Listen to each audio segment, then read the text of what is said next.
จากอาชีพรถไถได้มือละ3 ล้านเฮ็ดมา3 ปีติดหนี้300 ล้านสู่อาชีพเกษตรผสมผสานได้มือละ50,000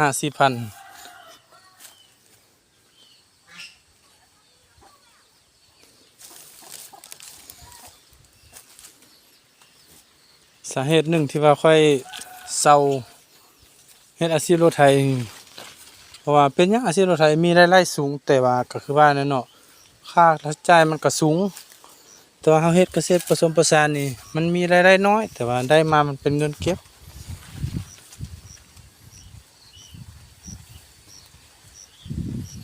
อีกประการหนึ่งก็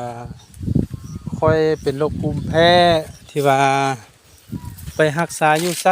สหมอเขาก็เว้าแต่คำเดียวว่ายาที่มี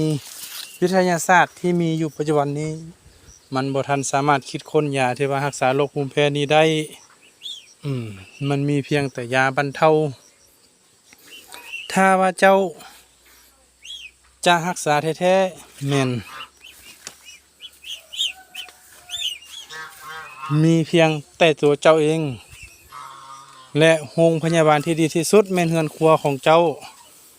อาหารที่ดีที่สุดแม่นมาจากมือของเจ้าปีกายนี้ข้อยก็เลยตัดสินใจเริ่มเกษตรผสมผสานเพราะว่าเรารู้แล้วว่าอีกประการหนึ่งก็คือว่าอาชีพให้มันหรือว่าอาชีพรถไถนี่ค่อยว่าให้มันนี่มันมาถึงจุดสุดยอดแล้วจุดสูงสุดแล้วมันต้นมีแต่ว่าต้นนี้ต่อไปมีแต่ราคาลงแล้ว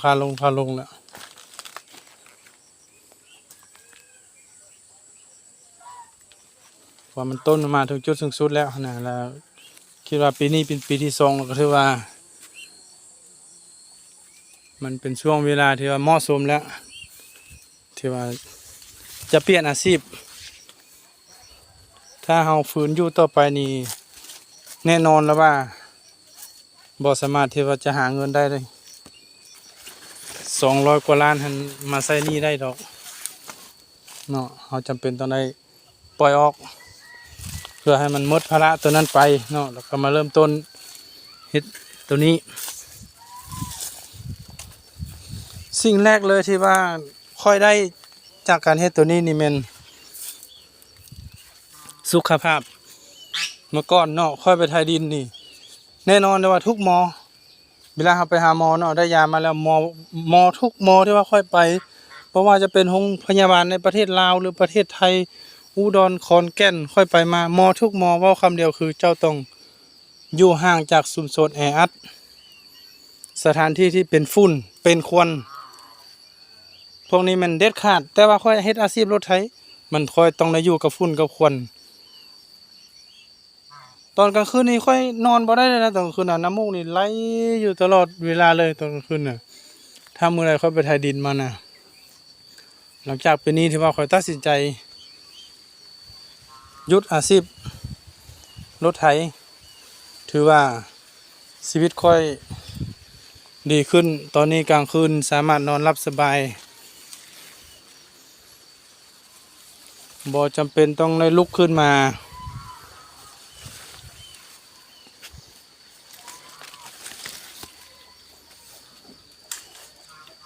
และค่อยก็บ่ได้ไปซื้อยาที่ว่ากินบรรเทาแล้วตอนนี้เนาะค่อยสามารถกินผักสมุนไพรหรือว่าอหยังต่างๆที่ว่าค่อยปลูกค่อยเฮ็ดขึ้นมานี่แล้วเฮ็ดให้สุขภาพค่อยดีขึ้นตามลำดับเนาะเมื่อก่อนนี่ค่อยกินยาในสุดหนึ่ง4 ล้านไหน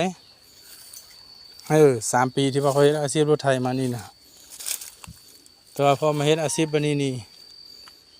ก็ถือว่าโอเคอยู่เนาะสิ่งแรกเลยคือว่าเราได้ชีวิตที่ดีขึ้นนี่แหละถ้าเราบ่ตายเราก็สามารถจะไปเฮ็ดอาชีพนั้นใหม่อีกก็ได้ถ้าว่ามันต้นมันมีการเปลี่ยนแปลงราคาขยับขึ้นมา